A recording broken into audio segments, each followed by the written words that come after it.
समता और न्याय की अग्रदूत हमारी नेता आदरणीय प्रियंका, बोलिए बोलिए कोई नहीं, प्रियंका गांधी जी से आग्रह करूंगा कि वो आए, हम सबको संबोधित करें। आदरणीय प्रियंका गांधी जी। मेरे प्यारे भाइयों, प्यारी बहनों, राम राम सा। आदरणीय श्री अशोक गहलोत जी, श्री गोविंद दोतासरा जी, श्री सुखजिंदर सिंह रंधावा जी, श्री नीरज डांगी जी, श्री वैभव गहलोत जी, श्री समरजीत सिंह जी, श्री रतन देवासी जी, श्री मोतीराम कोहली जी, श्री सुखराम बिश्नोई जी, भंवरलाल मेघवाल जी, श्री आनंद जोशी जी, श्री रामीला मेघवाल जी, श्रीमती रमीला मेघवाल जी, श्रीमती सरोज चौधरी जी, श्री लीलाराम गरासिया जी, आप सबका और मंच पर उपस्थित सभी नेता गण का इस सभा में बहुत बहुत स्वागत। वीरों की ये धरती है राजस्थान। यहाँ आकर खुशी होती है, गर्व महसूस होता है। और जालौर तो एक ऐसी जगह है जहाँ के लोग कर्मठ हैं, यहाँ की धरती के मेहनती लोग हैं। जब यहाँ से आप बाहर भी जाते हैं पलायन करके, काम करके दिखाते हैं, बड़े बड़े व्यापार आपने बनाए, खूब रोजगार आपने दिलवाए। यहाँ पे भिनमाल में मोजरी का उद्योग है। आप सबका बहुत बहुत आदर करते हैं और क्योंकि मैं आपका आदर करती हूँ, आज मैं आपसे कुछ सीधी सीधी बातें करना चाहती हूँ। वरना चुनाव के समय क्या होता है कि लंबे लंबे भाषण दिए जाते हैं।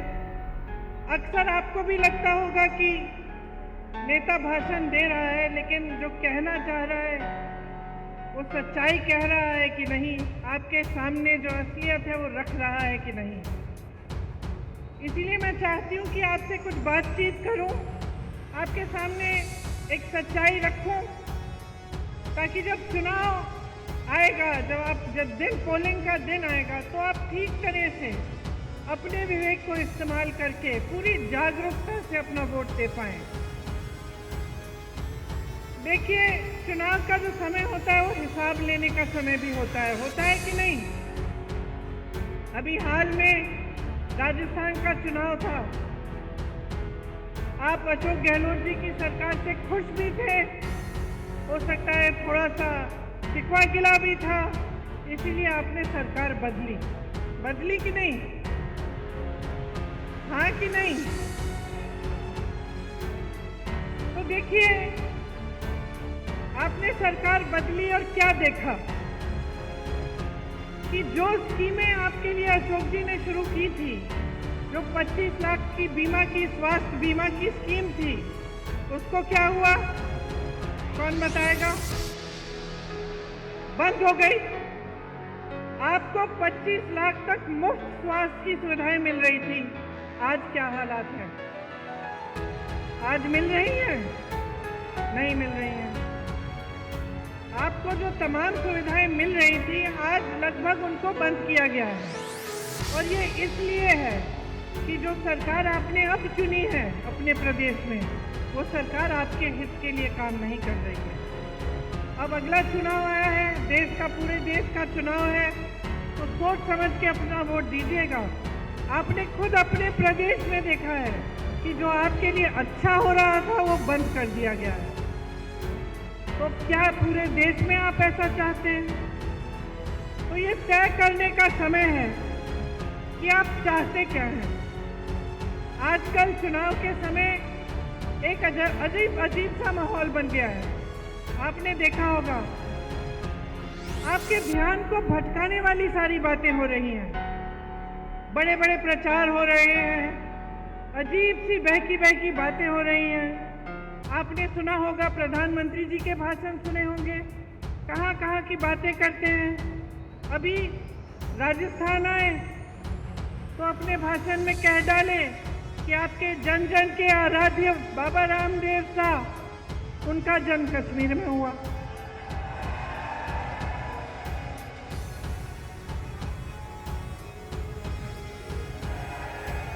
कभी वो अपनी झूठी वीरता दिखाते हैं, कभी सेखी मारनी होती है, कभी कबीरदास जी को गोरखनाथ जी से मिलवा लेते हैं अपने भाषण में, कभी गटर से गैस बनाते हैं, कभी बादल में मिसाइल छोड़ देते हैं, कभी मांस मछली की बात करते हैं, कभी ईमेल उस समय की बात करते हैं जब ईमेल था ही नहीं, उस जमाने की बात करते कि मैंने तब ईमेल भेजा, कभी हवा में उड़ते हैं तो कभी समुंदर के नीचे चले जाते हैं। और मैं आपसे एक सीधी सी बात पूछना चाहती हूँ बहनों और भाइयों, आप दूर दूर से यहाँ आए हो एक नेता की बात सुनने के लिए, इन बातों से आपके जीवन का क्या मतलब है बताइए? कोई मतलब है? मेरी बहनें यहाँ बैठी हैं, सबसे बड़ी आपकी समस्या आज क्या है? क्या है? महंगाई है। मुझे लगता है कि कुछ हो गया है मोदी जी को, समझ नहीं पा रहे हैं।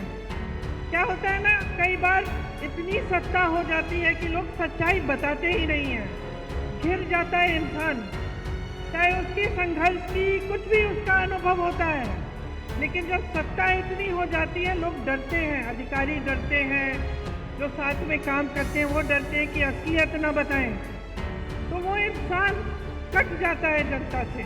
तो मुझे सचमुच लगता है कि मोदी जी कट चुके हैं देश की जनता से। कैसी कैसी बातें कर रहे हैं, जब आपकी समस्याएं सीधी सीधी महंगाई, बेरोजगारी सबसे बड़ी समस्याएं।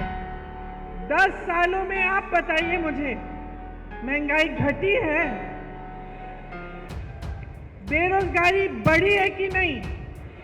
बढ़ी है ना? आपको मालूम है बहनों, आज 45 साल में सबसे ज्यादा बेरोजगारी ये देश देख रहा है। किसकी बदौलत? मोदी जी की 10 साल की सरकार रही है। आज कह रहे हैं कि सिलेंडर को 400 में बिकवाएंगे, तो पिछले इतने सालों से 1200 में क्यों खरीदवाया? मेरी बहनें सिलेंडर भर नहीं पा रही थी, तब कहाँ थे मोदी जी? चुनाव नहीं था ना बहनें, इसलिए चुनाव नहीं था। अब चुनाव आ रहा है तो सिलेंडर का दाम घट रहा है, चुनाव आ रहा है तो महंगाई घटाने की कोशिश हो रही है। नहीं तो अब तक पेट्रोल डीजल के दाम क्या थे?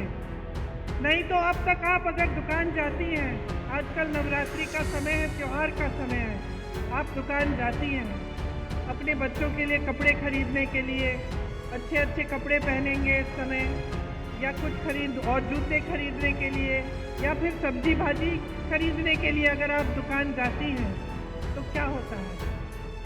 घबराहट होती है कि नहीं कि आधी चीज़ें खरीद नहीं पा रही हैं? मुश्किल से आप पैसा इकट्ठा करती हैं। जब कोई बीमार होता है घर में, तो इलाज के समय क्या होता है? जमीन बेच देते हैं, अपनी जमीन बेच देते हैं। बच्चों की शादी करानी पड़ती है तो क्या करते हैं? कर्ज लेते हैं। तो जब ये है आपकी स्थिति, जब आपका जीवन हर रोज आप संघर्ष कर रहे हैं, चाहे मेरी बहनें हों, चाहे मेरे भाई हों जो खेती का काम करते हैं, आप बताइए खेती में जो जो सामान आप इस्तेमाल करते हैं वो महंगे हुए कि नहीं? पेट्रोल डीजल तो छोड़िए, लेकिन हर चीज़ पे आपको जीएसटी देनी पड़ती है कि नहीं? उससे क्या हुआ? आपकी मुश्किलें बढ़ी हैं। किसानी में से जो नौकरियां, जो रोजगार मिलते थे वो बंद हो रहे हैं, क्योंकि खेती से कमाई नहीं हो रही है। जो सामान आपको इस्तेमाल करने होते हैं, चाहे खाद हो चाहे कुछ भी हो, उस पर जीएसटी भर भर के आपकी कमर तोड़ी जा रही है। महंगाई से आप जूझ रहे हैं, आपकी कोई सुनवाई नहीं है। ऐसे कानून लाए थे ये लोग कि सिर्फ बड़े बड़े अरबपतियों के फायदे के कानून। जब किसानों ने आंदोलन किया, दिल्ली में गए, महीनों के लिए सर्दी में बैठे, प्रधानमंत्री जी का घर कुछ किलोमीटर दूर था। प्रधानमंत्री मोदी जी निकले ही नहीं, बात नहीं की, सुनवाई तक नहीं की। ये नहीं सोचा कि लाखों किसान महीनों से सर्दी में बैठे हैं, उनकी कम से कम हम बात सुन लें। फिर क्या हुआ? उस समय उत्तर प्रदेश का चुनाव आ रहा था। उत्तर प्रदेश का चुनाव आ रहा था, किसान बैठे हुए थे बाहर दिल्ली के। महीने बीत गए, किसी ने पूछा नहीं।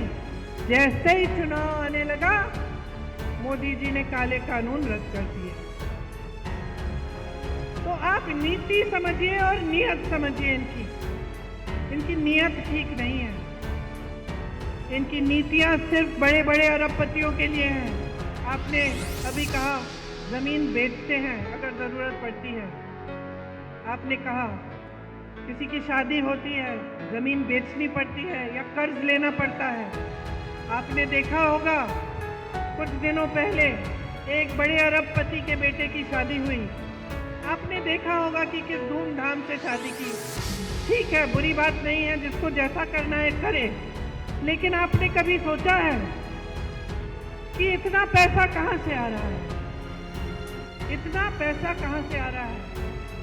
इतना पैसा इसलिए है इन लोगों के पास क्योंकि मोदी जी ने इनके कर्ज माफ किए हैं।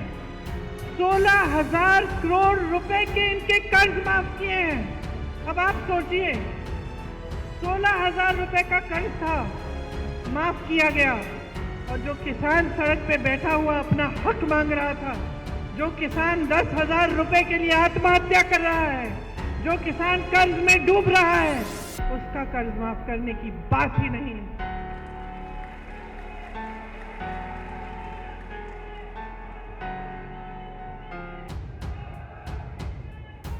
आपको सिर्फ ये दिखाया जाता है पूरी मीडिया में, टीवी पे, आप फोन खोलेंगे तो फोन पे आपको यही दिखाई देता है कि देश आगे बढ़ रहा है, तरक्की हो रही है, सब बहुत खुशहाल हैं। ये सच्चाई है क्या? जब आप देखते हैं कि बड़े बड़े प्रधानमंत्री, बड़े बड़े राष्ट्रपति आ रहे हैं देश में और G20 जैसे बड़े बड़े इवेंट हो रहे हैं, तो हम भी भारतीय हैं, हमें भी गर्व होता है। ऐसी बात नहीं है, आपको भी गर्व होना चाहिए। ठीक है, अच्छा है, लेकिन क्या इसका मतलब ये है कि इस देश की एक और असलियत नहीं है? इस देश की एक सच्चाई ये है कि इस देश का गरीब रोज सुबह शाम संघर्ष कर रहा है। इस देश की सच्चाई ये है कि आप जो यहाँ बैठे हैं, आपकी कहीं कोई सुनवाई नहीं हो रही है इस सरकार में। महंगाई बढ़ती चली जा रही है, बेरोजगारी बढ़ती चली जा रही है, और रोजगार देने के बजाय क्या कर रहे हैं? अग्निवीर जैसी स्कीम ला रहे हैं। राजस्थान ने, उत्तराखंड ने, हरियाणा ने, पंजाब ने, यूपी ने अपने बेटों को अब हमारे सरहद पे भेजा, शहीद होने के लिए भेजा। आज की बात नहीं है, पीढ़ियों से आप भेज रहे हैं। आपके दिलों में देशभक्ति की भावना है, आपके दिलों में देश के लिए प्रेम है। आप कहते हैं कि हमारे बच्चे जाएंगे, रक्षा करेंगे देश की, और आपके बच्चे जैसे ही नौजवान बनते हैं, दौड़ लगाना शुरू करते हैं। मैंने आंखों से देखा है। मैं जब गिरफ्तार हुई थी, किसानों का आंदोलन चल रहा था, मैं लखीमपुर खीरी में थी, यूपी में। उस समय कुछ किसानों को एक मोदी जी की सरकार के एक मंत्री ने कुचल दिया था। 6 किसान मर गए थे, शहीद हो गए थे। मंत्री के बेटे ने, शायद मंत्री ने जीप के टायर के नीचे कुचल डाला था। हम उन्हें मिलने जा रहे थे।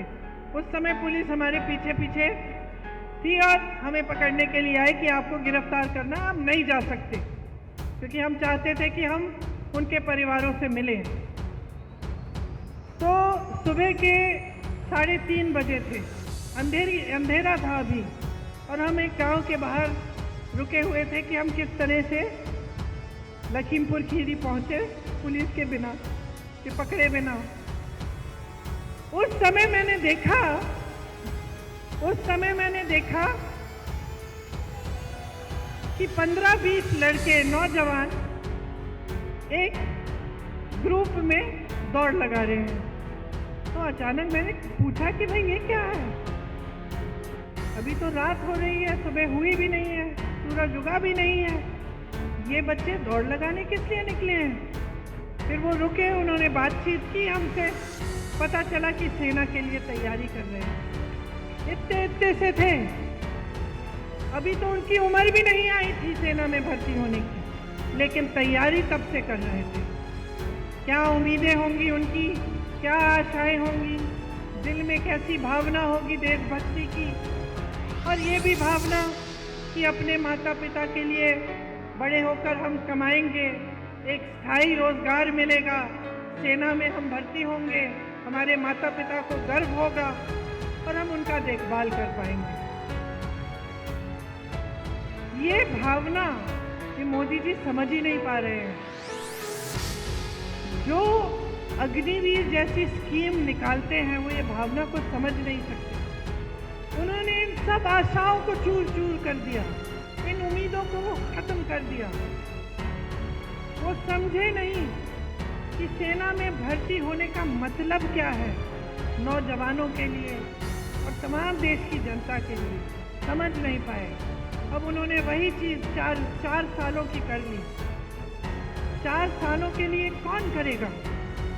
एक बच्चा आया हमारे पास मुंबई में, मेरे भाई की यात्रा थी, पास आया, रोने लगा, कहा कि आपको मालूम है 2 बार मैं भर्ती हो चुका हूँ, मेरा नाम आ चुका है सूची में, लेकिन हिम्मत नहीं हो रही है दीदी।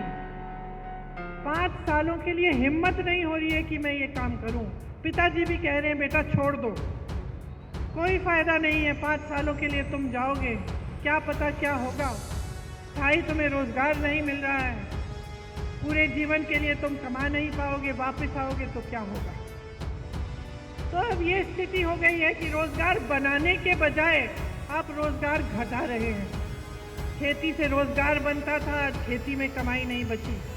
छोटे छोटे जो कारोबार थे, छोटे बिजनेस थे, जो यहाँ के इतने सारे व्यापारी हैं, आप रोजगार बनाते थे, आज आपकी मुश्किलें बढ़ गई हैं। जीएसटी से, नोटबंदी से, ऐसी नीतियों से जिससे आपकी भी कमर टूट रही है, जिससे आप खुद कमा नहीं पा रहे हैं। तो ये जो सरकार है ये आपके लिए नहीं चल रही है। देखिए, कांग्रेस पार्टी ने इस बार ये बात गहराई से समझी है। हम इस बात को समझे हैं कि पिछले 10 सालों के लिए मेरी बहनें आपके साथ अन्याय हो रहा है, मेरे भाई आपके साथ अन्याय हो रहा है, किसानों के साथ अन्याय हो रहा है, नौजवानों के साथ अन्याय हो रहा है, बहनें आपके साथ अन्याय हो रहा है। हम इस बात को गहराई से समझ रहे हैं, इसीलिए हम चाहते हैं कि हम ऐसी चीज़ें लाएं इस देश में जो आपको मजबूत बनाए। जिस तरह से बड़े बड़े उद्योगपतियों के लोन माफ हो रहे हैं, जिस तरह से देश की पूरी संपत्ति इनको दी जा रही है, हवाई अड्डे इनके हो गए हैं, बड़े बड़े कारखाने इनके हो गए हैं जितने सरकारी थे जहाँ से रोजगार मिलते थे, बंदरगाह इनके हो गए हैं। हम चाहते हैं कि ये सारी संपत्ति वापस आपके हाथों में आए, क्योंकि बहुत संघर्ष हो गया है और आप झूठों के बहुत शिकार हो गए हैं। आपको सिर्फ झूठ ही झूठ बताया जाता है, सच्चाई आपके सामने रखी ही नहीं जाती।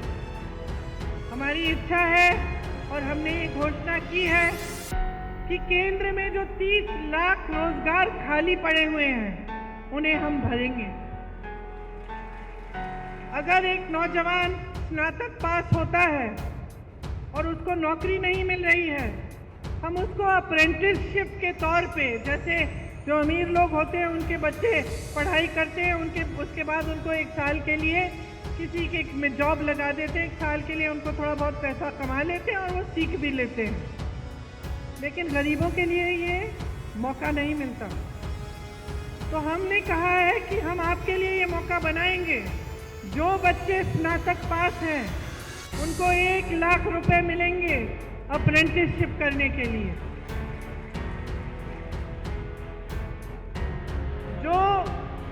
गिग इकोनॉमी में काम करते हैं, मतलब जो डिलीवरी के होते हैं, डिलीवरी स्कूटर पे डिलीवरी करते हैं या इस तरह के काम करते हैं, उनकी आजकल सामाजिक सुरक्षा नहीं है। हम उनको सामाजिक सुरक्षा देंगे। 5,000 करोड़ का हम एक फंड बनाएंगे जो सिर्फ नौजवानों के लिए होगा। आप ताली बजा रहे हैं, नौजवान हैं, अगर आप एक छोटा सा अपना कारोबार शुरू करना चाहेंगे, एक स्टार्टअप बनाना चाहेंगे, अपना छोटा बिजनेस, तो इस फंड से आपको पैसे मिलेंगे।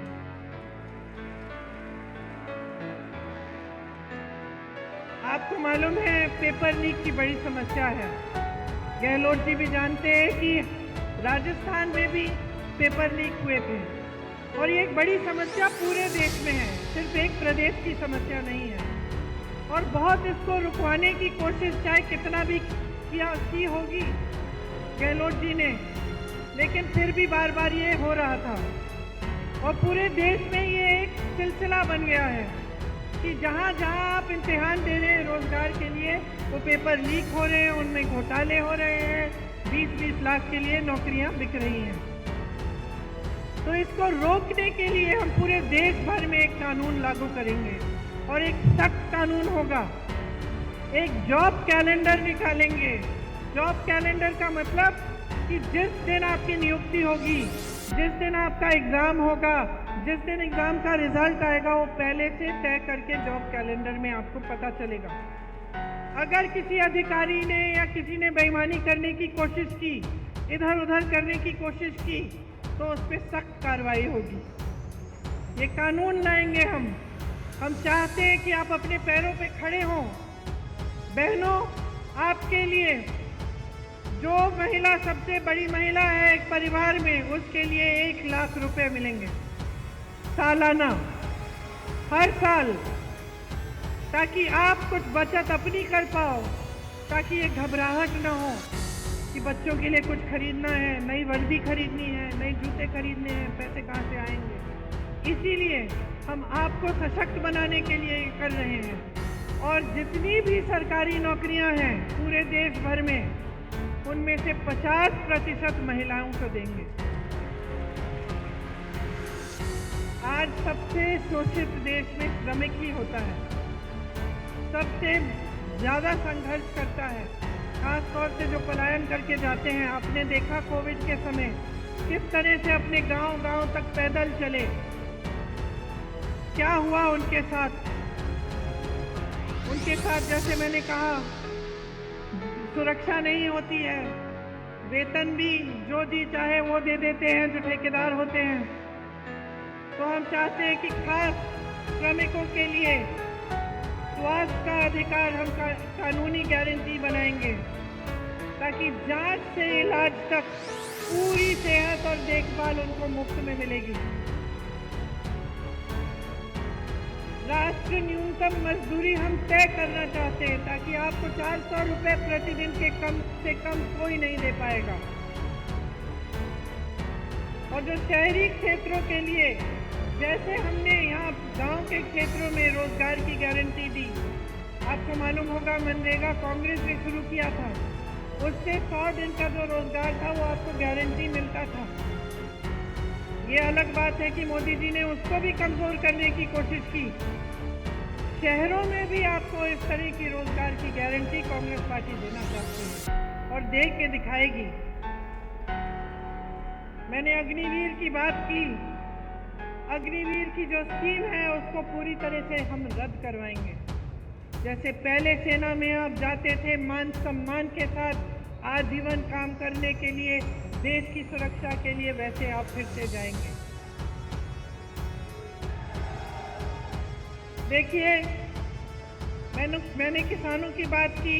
मैंने आपसे बताया कि जीएसटी आपके जो खेती के सामान है उस पर हम रद्द कराएंगे, कि एमएसपी आपको एक कानूनी आपका अधिकार बनेगा, कानून बनेगा कि आपको एमएसपी मिलना है। और जो आपका नुकसान होता है जब आपदा आती है, आपको उसका भुगतान अभी तक मिलता नहीं है। कभी कम मिलता है, कभी टाइम पे नहीं मिलता, कभी आप महीने इंतज़ार करते हैं, साल इंतज़ार करते हैं, नहीं मिलता। तो हम ऐसे नुकसान के भुगतान के लिए हम 30 दिनों की सीमा रखेंगे। 30 दिनों के अंदर अंदर पूरा भुगतान होगा। एक नई कृषि की आयात निर्यात की हम नीति लाएंगे। जो भूमिहीन हैं उनको जमीन वितरित करेंगे। ये सारी स्कीमें हम आपके लिए लाना चाहते हैं। अब आप जानते ही हैं कि यहाँ राजस्थान की सरकार थी तो आपके लिए कितने काम किए। आप जानते हैं कि कांग्रेस पार्टी ने जहाँ जहाँ गारंटी दी है वहाँ आज भी ये चीज़ें लागू हैं। हमने कहा था ओपीएस आपको ओपीएस होगा, कर्नाटका में ओपीएस मिल रहा है, हिमाचल में मिल रहा है, छत्तीसगढ़ में जब हमारी सरकार थी मिल रहा था वहाँ पे। हमने कहा था महिलाओं को प्रति माह 2000 रुपये देंगे, कर्नाटका में आज मिल रहा है। हमने यही हिमाचल में कहा था कि 1500 रुपये प्रति माह मिलेगा, मिलना शुरू हो गया। तो जो बातें हमने की हैं वो हमने करके दिखाई हैं। खोखली बातें नहीं हैं जैसे मोदी जी आपके सामने करते हैं कि 15 लाख आपके खाते में आ जाएंगे। अभी तक नहीं आए, 10 साल बीत गए हैं। कि 2 करोड़ रोजगार मिलेंगे और 10 सालों में बेरोजगारी इतनी बढ़ गई है कि 45 सालों में इतनी बेरोजगारी नहीं है। तो मोदी जी जो बात करते हैं आपसे वो खोखली बातें हो गई हैं। हो सकता है एक जमाने में 10 साल पहले जब शुरू में उन्होंने की थी, हो सकता है उनकी भी इच्छा थी कि वो पूरी करेंगे, लेकिन अब वो इच्छा भी नहीं है। अब साफ साफ दिख रहा है कि सच्चाई को मानने के लिए तैयार ही नहीं है, कि इस देश के गरीब के संघर्ष को पहचानने के लिए तैयार नहीं है। भ्रष्टाचार की बातें करते हैं। शायद इस देश के इतिहास में पहली बार ऐसा हुआ होगा कि दो मुख्यमंत्रियों को जेल में डाल दिया भ्रष्टाचार के बहाने। सारे जितने भी विपक्ष के नेता हैं सब पे ईडी, सीबीआई, इनकम टैक्स एजेंसियां इतना दबाव डाल दिया भ्रष्टाचार कह के। और जब चाहते हैं कि कोई उनकी पार्टी में आ जाए तो अचानक वो भ्रष्टाचार की बातें खत्म हो जाती हैं। वही लोग जिनके खिलाफ ये आरोप लगाते हैं, मोदी जी मंच पे खड़े होकर कहते हैं कि ये हजारों करोड़ का घोटाला किया इन्होंने, वही लोग जिस दिन मोदी जी की पार्टी में शामिल हो जाते हैं उस दिन मोदी जी ये सब बोलना बंद करते हैं, केस धुल जाते हैं, भ्रष्ट नहीं रहते, वही लोग पाक हो जाते हैं। और सबसे बड़ा भ्रष्टाचार इनका क्या है? सबसे बड़ा भ्रष्टाचार आज सामने आया है जब सुप्रीम कोर्ट ने कहा कि जिसने किसी भी राजनीतिक दल को चंदा दिया है उसकी सूची निकाल के हमें दीजिए। तो क्या हुआ? पहले तो सूची मिली नहीं इनको। फिर जब फिर से कोर्ट ने बोला कि नहीं सूची दिखाइए हमें, तो सूची निकली और सूची में पता चला कि मोदी जी ने जितने भी भ्रष्ट व्यापारी हैं उनसे तो चंदा ली ही। वो जो पुल गिरा था गुजरात में, उससे जिसने वो पुल बनाया उससे चंदा ली। आप सोच सकते हैं कि ये जो कोविड की जो टीका लगा, आपको जो वैक्सीन लगी, उसको लगाने वाले से भी चंदा ली मोदी जी ने। सबसे ज्यादा चंदा मोदी जी ने ली। जो लॉटरी चलाते हैं उनसे भी ली, किसी को नहीं छोड़ा। सबसे या तो सबको ठेका दिया या किसी की पे एजेंसी लगा दी, चंदा ली, एजेंसी हटा दी।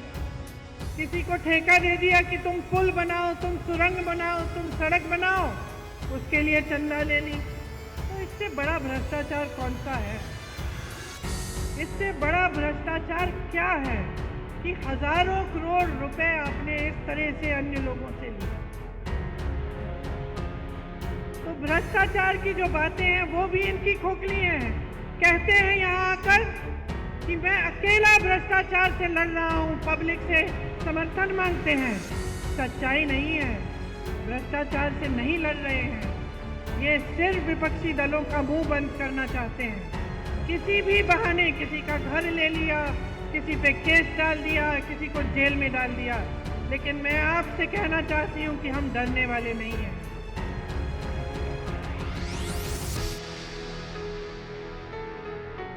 हम डरने वाले नहीं हैं, हम अपने रास्ते से भटकने वाले नहीं हैं।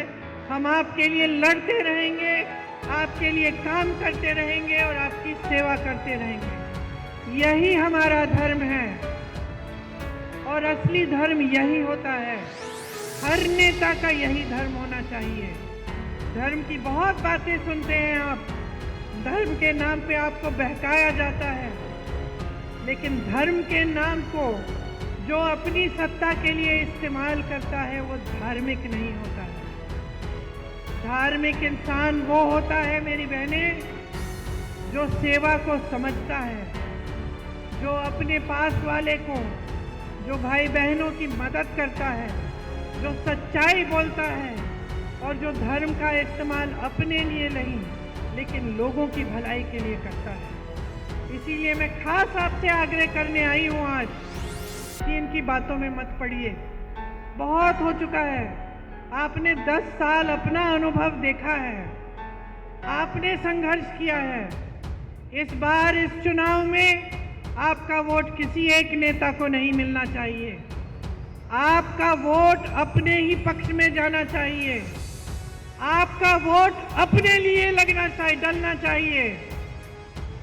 अपने बारे में सोचिए।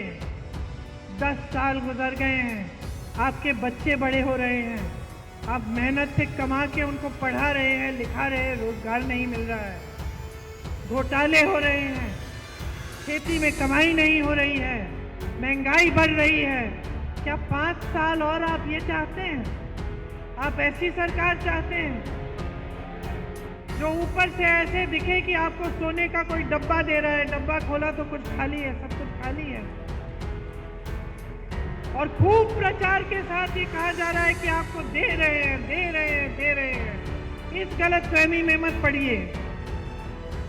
अगर आपको दिया होता तो आज ये आपकी परिस्थिति नहीं होती। अगर आपको सचमुच एक सरकार मिली होती जो आपके हित में काम कर रही होती तो आपकी आज ये परिस्थिति नहीं होती कि आप महंगाई से जूझ रहे हैं, कि आप गरीबी के दलदल में फंसे हुए हैं। आपको इस दलदल से निकलना है तो एक ऐसी सरकार लाइए जो आपके लिए काम करे, जो आपको गरीबी से निकाले। आपको मालूम नहीं होगा कि कांग्रेस की सरकार ने करोड़ों लोगों को गरीबी से निकाला और बीजेपी की ये जो सरकार है वापस उनको गरीबी में धकेला है। तो आप समझिए इन बातों को गहराई से। मेरी तो यही आग्रह है कि ध्यान से आप हर चीज को समझिए, अपने जीवन को देखिए। तरक्की आई नहीं आई, तरक्की नहीं आई है 10 सालों में तो फिर से ये सरकार मत लाइए, क्योंकि कुछ बदलेगा नहीं। अगर आप बदलाव लाना चाहते हैं, अपने देश को सचमुच आगे बढ़ाना चाहते हैं, तो सबसे पहले आपको खुद आगे बढ़ना पड़ेगा। अगर आप अपने पैरों पे खड़े नहीं होंगे तो ये देश किसी G20 से, बड़े बड़े इवेंटों से आगे नहीं बढ़ सकता। इस देश का गरीब जब सक्षम होगा, इस देश का एक एक नौजवान जब अपने पैरों पे खड़ा होगा, जब एक एक महिला पढ़ी लिखी होगी, जब उसको भी रोजगार मिलेगा, जब देश का किसान गर्व से कह पाएगा कि आज मैंने इतना कमाया अपनी खेती से, अपने बच्चों की भूख मिटाई है अपनी खेती से, तभी ये देश सक्षम होगा, तभी ये देश आगे बढ़ पाएगा।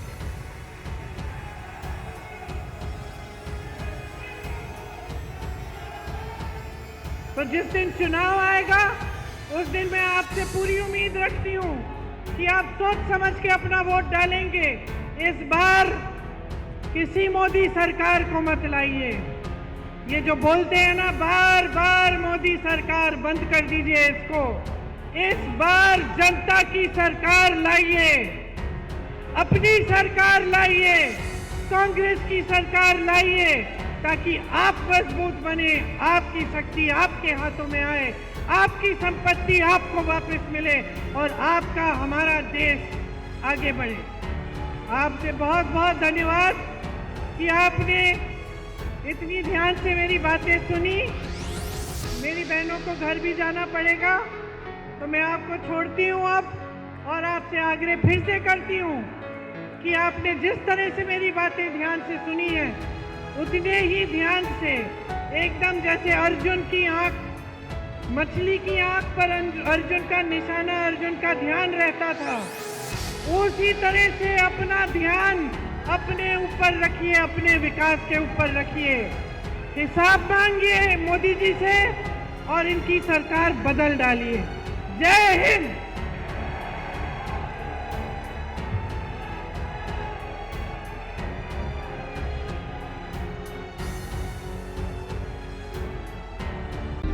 सच दिखाते हैं और सच को देखने के लिए हमारे चैनल को लाइक करें, सब्सक्राइब करें और बेल आइकन दबाना बिल्कुल ना भूलें।